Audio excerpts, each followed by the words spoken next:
Halo penikmat film sejati, dan selamat datang kembali di channel Muga Muge. Dan di video kali ini, kita akan membahas alur cerita yang dapat menguras air mata para penonton. Film ini bertema drama keluarga Korea Selatan tahun 2020 yang berjudul Pawn. Film Pawn adalah sebuah drama yang berputar di sekitar dua penagih hutang, Do Seo dan Jong Bae, yang mengambil gadis berusia 9 tahun yaitu Sung Yi sebagai jaminan dari ibunya. Namun bagaimana kelanjutan kisahnya? Mari kita simak alur ceritanya. Di awal film, pada tahun 1993, di Incheon, Korea Selatan, terlihat dua orang penagih hutang berjalan bersama. Mereka berdua kakak adik yang bernama Do Seo dan Jung Bae. Di saat itu, mereka melihat seorang ibu dan seorang anak yang mempunyai hutang kepada mereka. Kemudian mereka mencoba menghampirinya. Ibu itu bernama Myung Ja. Ia berhutang uang yang sudah menunggak selama 2 bulan. Myung Ja beralasan bahwa suaminya baru saja meninggal dan keadaan mereka sedang susah. Do Soo yang tidak peduli yang terus menagih membuat putri Myung Ja kesal. Kemudian Do Soo yang merasa kesal langsung mengambil putrinya yang bernama Sung Yi untuk menjadi jaminan dan memberi waktu 1 hari untuk menyiapkan uangnya. Sung Yi terus menangis. Do Soo terpaksa melakukannya karena dia percaya bahwa seorang ibu akan mampu melakukan apapun untuk anaknya.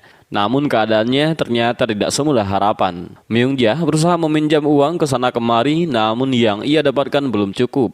Ternyata dirinya imigran ilegal dari Cina dan membuat orang di sekitarnya tidak mudah mempercayainya. Setelah berusaha meminta bantuan, Myung Ja kemudian berpikir ada seseorang yang akan meminjamkan uang kepadanya. Setelah itu dia menelpon Do Seo bahwa ia akan membayar hutangnya.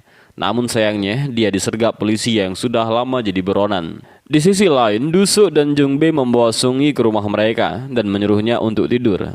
Keesokan harinya, saat di kantor, atasan Do Soo marah karena sudah tahu permasalahan Do Soo. Kemudian Do Seo meyakinkan atasannya bahwa rencana akan berhasil. Setelah itu, Do Soo membawa bocah itu untuk menemui ibunya yang sudah berjanji. Namun Do Soo tidak dapat kabar apa-apa. Kemudian Do Soo meminta Sung Yi untuk menunjukkan alamatnya. Ketika jalan macet, Sung Yi mencoba kabur. Do Soo dan Jung Bae mencoba mencarinya, namun mereka lelah untuk mencarinya. Di malam hari, Sung Yi sampai di rumahnya. Ternyata rumahnya sedang diselidiki oleh petugas. Setelah petugas pergi, Sung Yi langsung masuk ke dalam rumahnya. Kehilangan ibu membuat Sung Yi sedih, namun ia adalah gadis kecil yang mandiri. Keesokan harinya, Sung Yi memutuskan untuk mencari ibunya. Di sisi lain, Do Soo melihat Myung Ja yang ditahan di kantor imigrasi. Petugas itu mengatakan bahwa Myung Ja akan dikirim kembali ke negara asalnya. Namun masalahnya, anaknya belum ditemukan. Do Soo terkejut akan hal itu. Kemudian Do Soo berbohong kepada Myung Ja bahwa anaknya baik-baik saja. Di situ, Myung Ja menjelaskan bahwa anaknya, Sung Yi, akan dijemput oleh pamannya yang bernama Byung Dal. Sung Yi akan diadopsi untuk keluarga kaya dan paman tersebut akan melunasi hutangnya. Myung Ja terpaksa melakukan hal itu. Itu semua karena masa depan anaknya yang akan lebih baik. Kemudian Do Soo mencari Sung Yi ke rumahnya, namun dia tidak menemukannya. Dan adegan berpindah saat Sung Yi berjalan sendirian mencari sang ibu. Dia bertemu dengan seorang gelandangan dan mengajaknya pergi. Tiba-tiba Do Soo menyelamatkan Sung Yi. Sung Yi meminta untuk mencarikan ibunya. Namun Do Soo menjelaskan semua kepadanya bahwa ia akan diadopsi dan ibunya akan menjemputnya suatu hari. Keesokan harinya, Sung Yi berusaha menjadi anak yang mandiri dan merapikan rumah Do Soo yang berantakan. Tak lama kemudian, Do Soo mendapatkan telepon dari Byung Dal dan dia meminta untuk merawatnya sebelum dia menjemput Sung Yi dan akan membayar hutang Myung Ja. Kemudian, Dong Soo dan Jung Bae membawa Sung Yi jalan-jalan. Do Soo memanggil Sung Yi dengan sebutan jaminan dan itu membuatnya kesal. Namun dia tertawa saat mengetahui nama Do Soo yang memiliki arti adalah kepala batu. Dan Sung Yi memberikan nama baru Sung Bo, yaitu pemenang untuk Do Soo. 승부 어때요? 승부?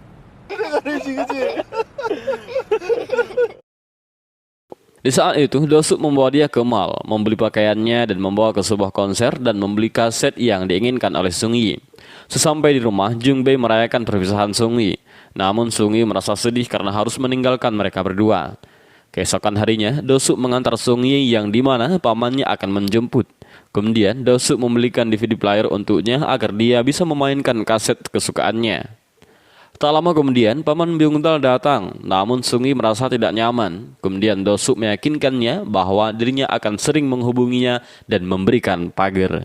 Kepergian Sung Yi membuat Do-suk gelisah karena pesan yang dia kirim tidak pernah dibalas, dan dia melacak alamat paman Byung-dal melalui nomor teleponnya. Ternyata Byung-dal adalah seorang asing yang menipu Myung-ja bahwa anaknya akan diadopsi oleh keluarga kaya raya.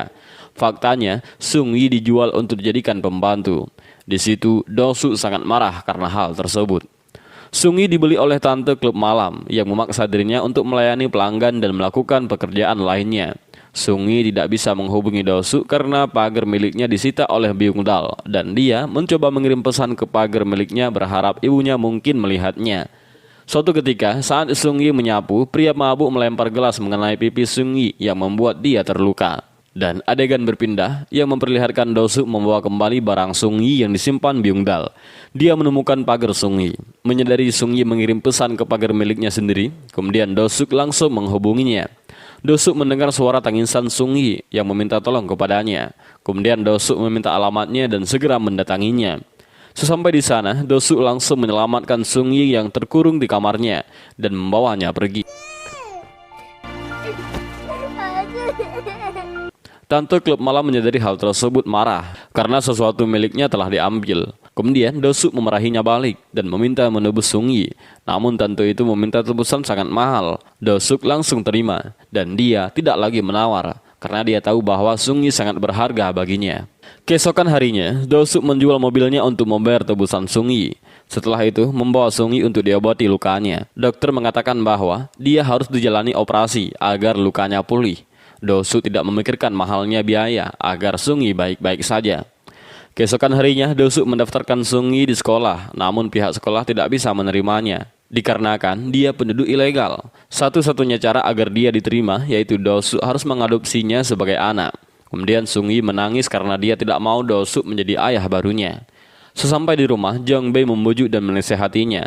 Sung Yi merasa takut ibunya akan marah dan membencinya. Namun Jong Bae berjanji akan menjelaskan kepada ibunya kelak.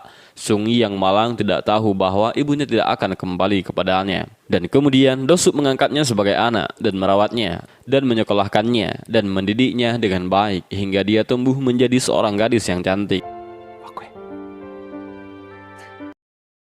Suatu ketika, Myung-ja kembali ke Korea. Dia datang ke sekolah Sung Yi yang bermaksud untuk melihat keadaan putrinya tersebut.